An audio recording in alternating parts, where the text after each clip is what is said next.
Hare Krishna devotees, please accept my humble obeisances. All goes to Gopal. Today we'll hear about the symptoms of Kali Yuga, specifically how Kali Yuga is degrading day by day, and, and then finally how the Kali Yuga ends with Kalki Avatara coming also will be part of the today's discussion. Yeah. Who is reading? Vijayamati, you are reading today? Yes, Prabhu. Yeah, please go ahead, Mate, when you're ready. Om Namo Bhagavate Vasudevaya. Om Namo Bhagavate Vasudevaya. Om Namo Bhagavate Vasudevaya. Narayanam Namaskritya Naram Chaiva Narottamam Devim Swaраsatim Vyasam Tato Jayamudiraye. Nasta Pradeshu Abhareshu Nityam Bhagavati Sevaya. Bhagavati Uttamasloke Bhakti Bhavati Naisteke. Today we are reading from Canto 12, Chapter 2, The Symptoms of Kali Yuga. Text 1. Sukadev Goswami said, "Then, O king, religion, truthfulness, cleanliness, tolerance, mercy, duration of life, physical strength, and memory will all diminish day by day because of the powerful influence of the age of Kali."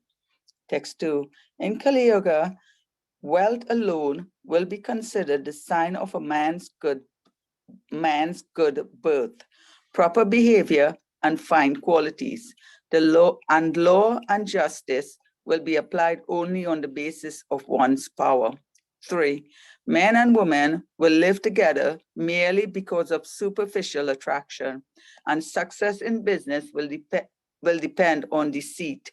Womanliness and manliness will be judged according to one's expertise in sex, and a man will be known as a Brahmana just by wearing a thread.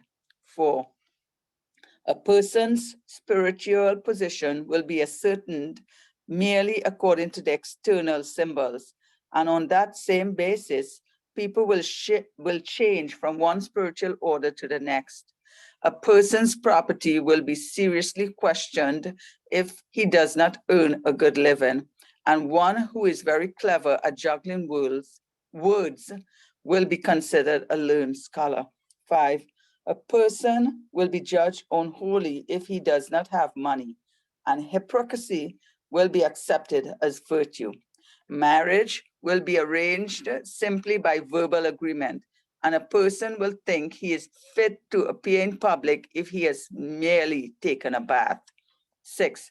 A sacred thread, a sacred place will be taken to consist of no more than a reservoir of water located at a distance, and beauty will be taught to depend on one's hairstyle. Filling the belly will become the goal of life, and one who is audacious will be accepted as truthful. He who can maintain a family will be regarded as an expert man, and the principles of religion will be observed only for the sake of reputation. 7. As the earth thus becomes crowded with a corrupt population, whoever among any of the social classes shows himself to be the strongest will gain political power. 8. Losing their wives and properties to such avaricious and merciless rulers who will behave no better than ordinary thieves, the citizens will flee to the mountains and forests. 9. Harassed by famine and excessive taxes, people will resort to eating leaves, roots, flesh, wild honey, fruits, flowers, and seeds. Struck by drought, they will become completely ruined. 10. The citizens will suffer greatly from cold, wind, heat, rain, and snow.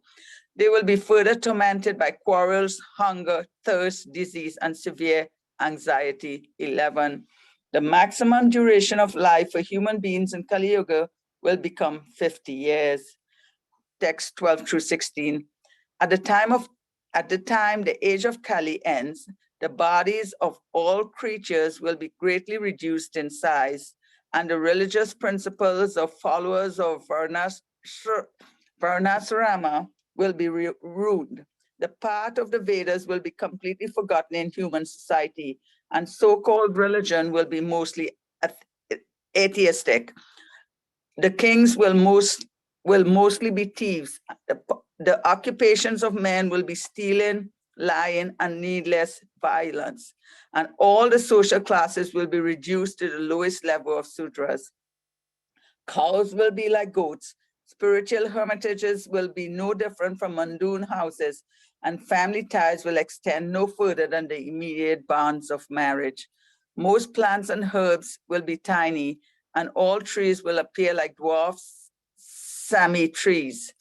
Clouds will be full of lightning, homes will be devoid of piety, and all human beings will have become like asses. At that time, the Supreme Personality of Godhead will appear on earth, acting with the power of pure spiritual goodness. He will rescue eternal religion. Text 17. Lord Vishnu, the Supreme Personality of Godhead, the spiritual master of all moving and non-moving living beings, and the supreme soul of all, takes birth to protect the principles of religion and to relieve his saintly devotees from the reactions of material work. Text 18. Lord Kalki will appear in the home of the most eminent Brahmana of Sambala village, the great soul Vishnu Vyasa. Text 19 and 20. Lord Kalki, the Lord of the universe, will mount his swift horse Devadatta and, sword in hand, travel over the earth, exhibiting his 8 mystic opulences and 8 special qualities of Godhead, displaying his unequaled affluence and riding with great speed. He will kill by the millions those thieves who have dared dress as kings. Text 21. After all the impostor kings have been killed, the residents of the cities and towns will feel the breezes carrying the most sacred fragrance of the sandalwood paste and other decorations of Lord Vasudeva, and their minds will thereby become transcendently pure. Text 22. When Lord Vasudeva, the Supreme Personality of Godhead, appears in their hearts in his transcendental form of goodness, the remaining citizens will abundantly repopulate the earth. Hare Krishna. Hare Krishna, thank you so much.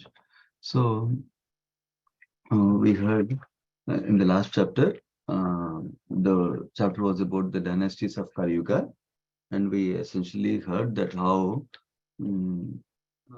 over the time, the population, especially the rulers of the world, the kingly class of the world, or Kshatriyas, they became with lower and lower qualities and lower consciousness, and they started to be in mode of ignorance more and more, primarily being dominated by Sudras because of the qualities primarily. So because of that, they did not follow religious principles properly, and consequently, the citizens also, and they did not protect the religious principles properly. Consequently, the citizens also followed their example, and they also became all Sudras in a sense that they're not following any religious principles, they're not following any uh, path to go to the higher truths or spirituality and pursuing the purpose of life like that. That's what we heard in the last chapter. So in this chapter, Sukadeva Goswami is further describing about the symptoms of Kali Yuga. So what happened? What happened after that? After the Kali Yuga started, and further, how as the Kali Yuga progresses, what are the symptoms we're going to see like that? After describing the symptoms of Kali Yuga and as they will progress like that, and then finally describes how Kalki Avatara comes to start the Satya Yuga next by killing the demonic people. There is a section today. So while reading these kind of sections, we need to remember 2 things. One is these predictions are real because many other predictions in Srimad Bhagavatam scriptures came real. That's number 1 thing we need to remember. Number 2, these symptoms we can also see, contemplate in our own mind and heart. Are they happening today? At least in a smaller dosage or bigger dosage, are they happening today? That itself gives indication that at least in the current they are true. That means then when the higher predictions are coming for future, we have faith in them that is also getting to be true, like that. That's another aspect to note when we see these symptoms like that.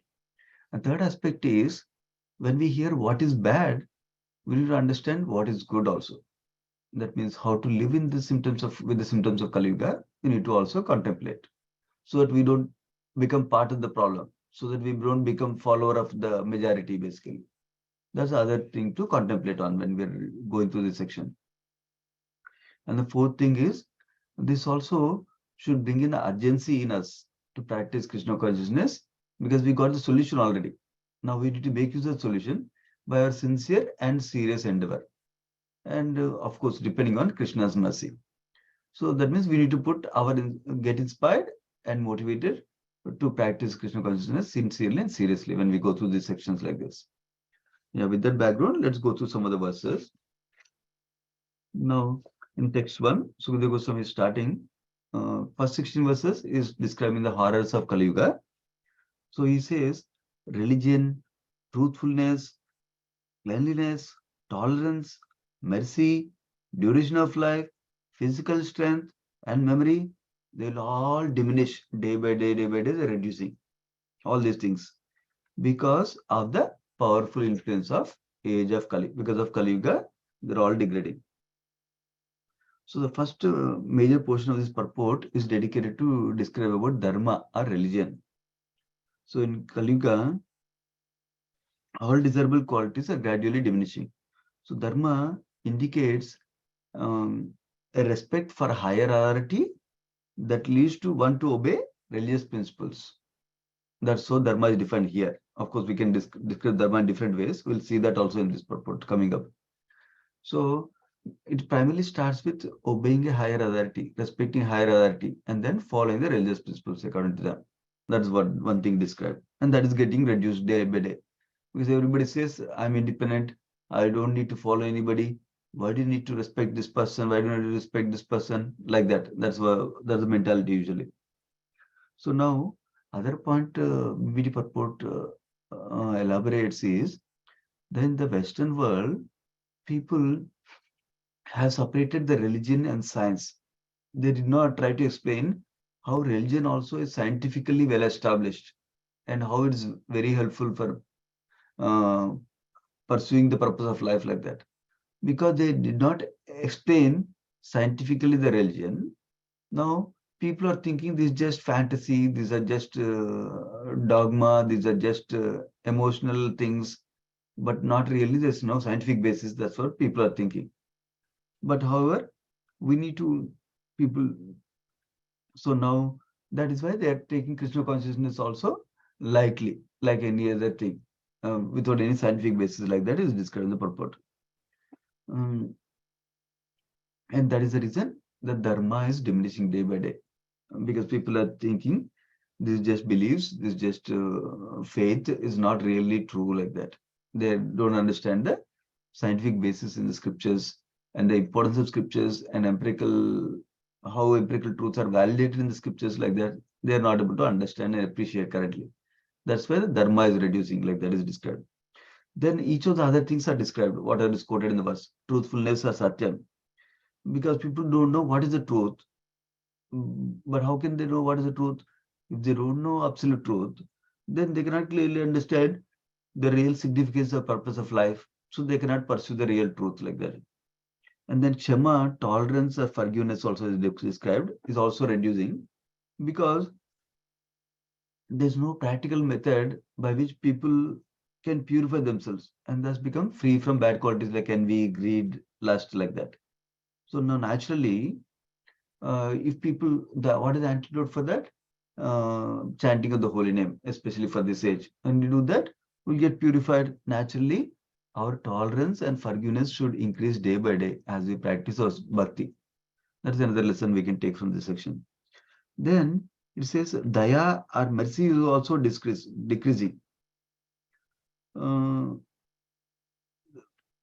then why is that? Is explaining the purport. All living beings are eternally connected by their common participation in the divine existence of God. That means everyone is part and parcel of God. Everyone is related through relationship with God, like that. When this existential oneness is obscured to atheism and agnotism, people are not inclined to be merciful to one another. Because when we don't recognize that how everyone is part and parcel of God, and God is our goal is to please God, and God is pleased when we treat other person nicely.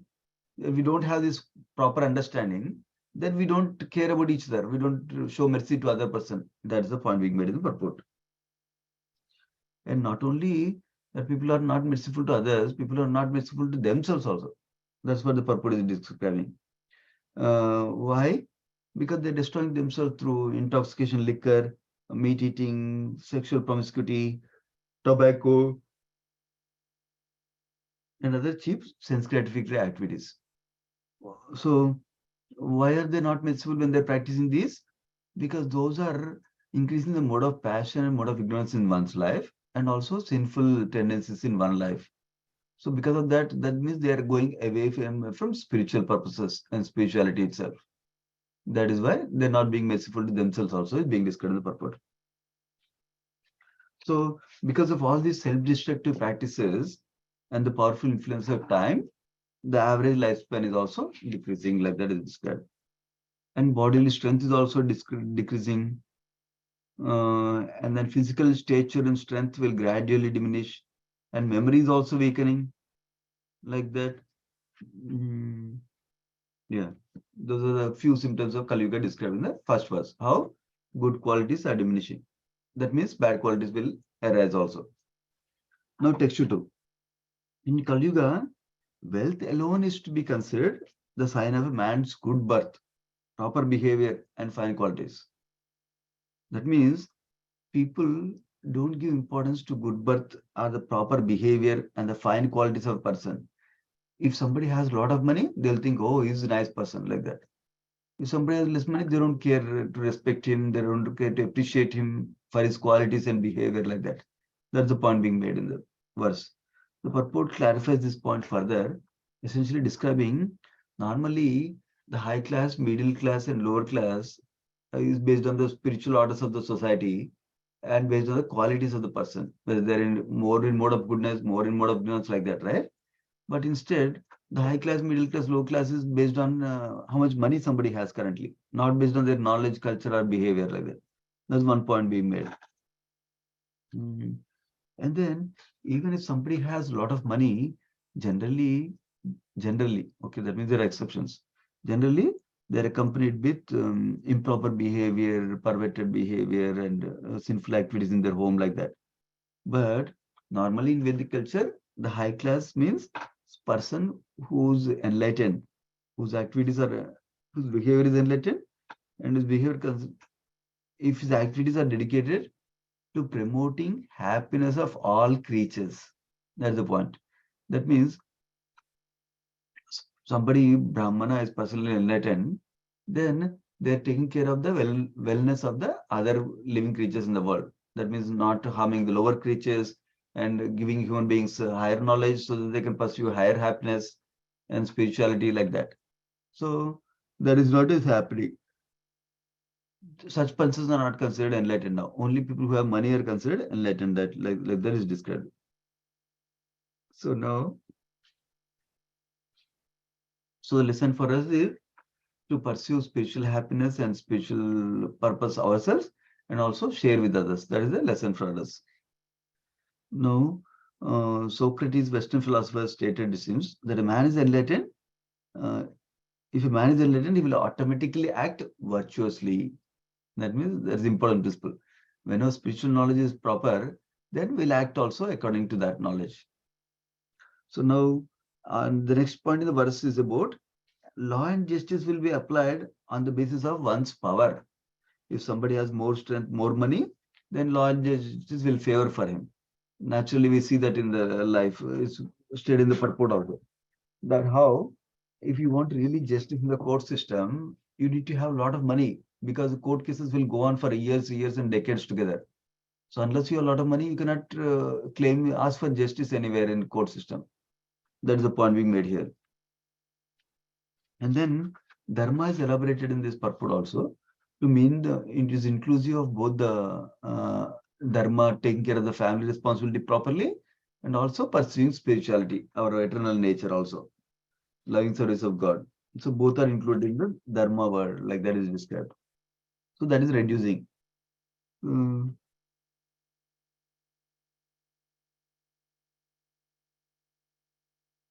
Yeah, I think that is the main essential points of this purport.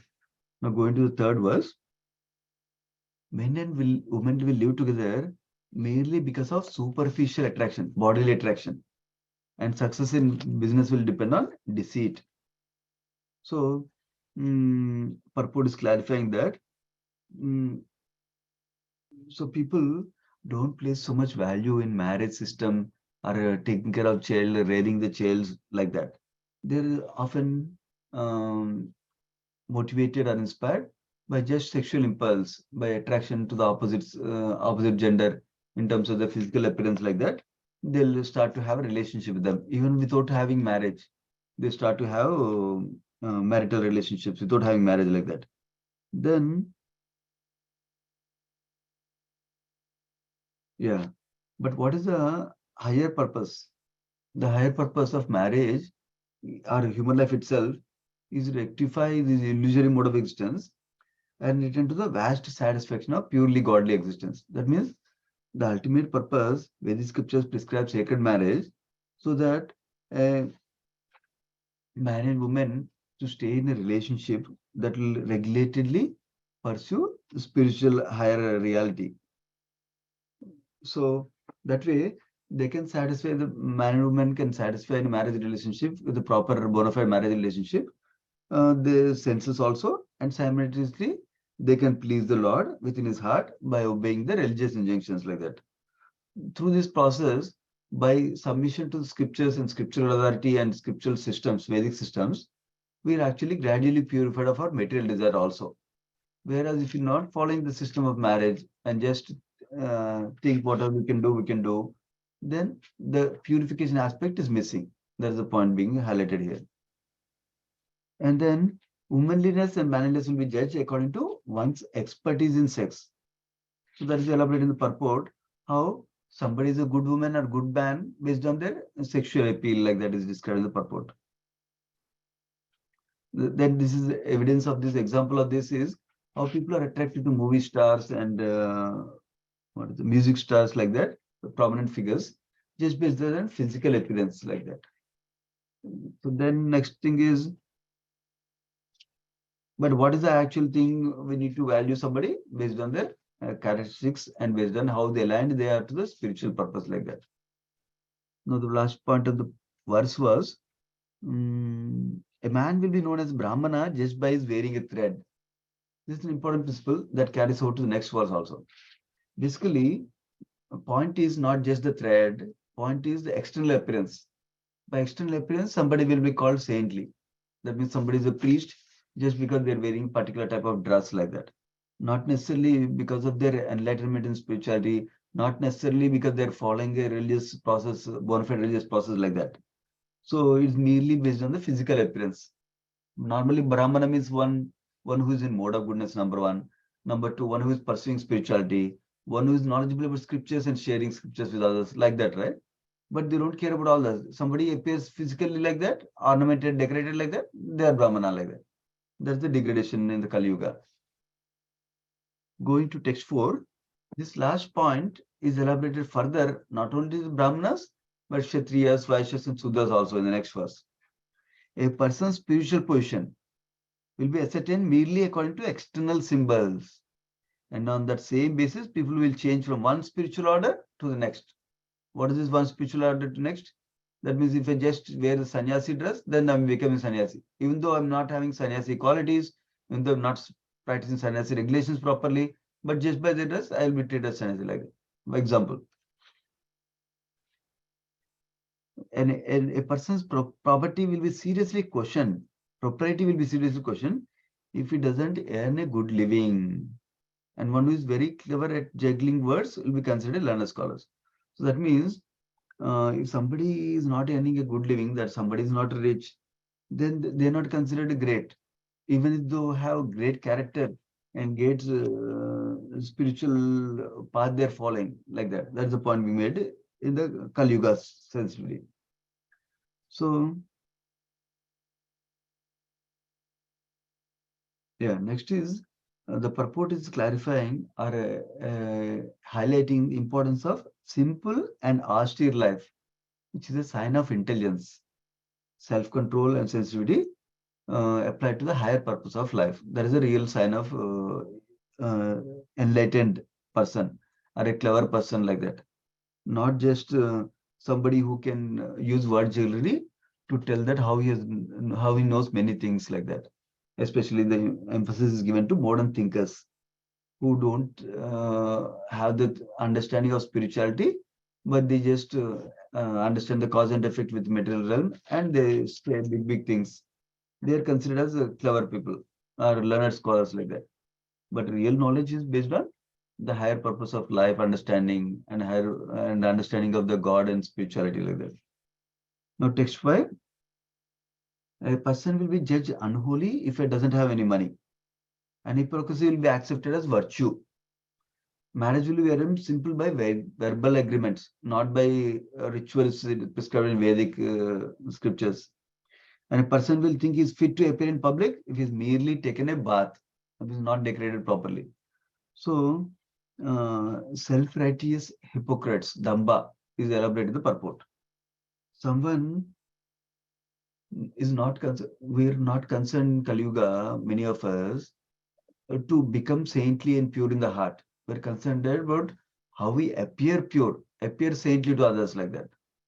So the emphasis is on that, how others should think I'm pure and saintly, not about how I should become pure and saintly like that. That's the point being stressed here. And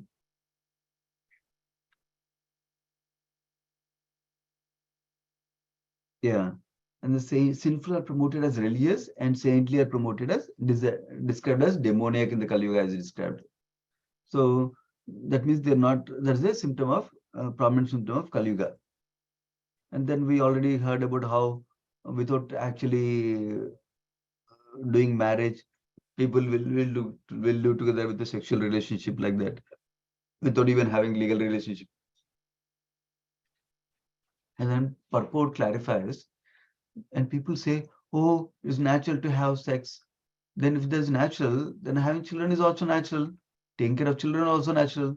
But they don't want that. They want to use contraceptives to not have the burden of taking care of children like that. That's what is highlighted in the purport also. And then remember, people will merely take a bath and they will consider they're suitable to appear in public is described. That's describing how people don't decorate themselves properly. What decoration the purport is clarifying for us is that with various religious ornaments like tilak and kantimala, that's what is being highlighted in the purport. So Vaishnavas mark their bodies with tilaka, blessed with the holy names of God, like that's indicated. Even material formalities are being discarded in the age of Kali like that. Next verse, text 6. A sacred place will be considered to nothing but if some place is a reservoir of water is there, then that is considered sacred place. And beauty will be thought to depend on hairstyle. So, what is the purpose of going to holy place? We commonly hear this in Bhagavatam regularly by Prabhupada. The purpose of going to holy place is not just to see sightseeing. Purpose of going to holy place is to listen from saintly personalities and to practice sadhana in that holy atmosphere of a holy place, so that way we can benefit. Uh, because in holy places, it's usually easy to take our mind to the Supreme Lord, whereas other places is relatively difficult because everything and everybody is geared towards pleasing Supreme Lord in holy places generally.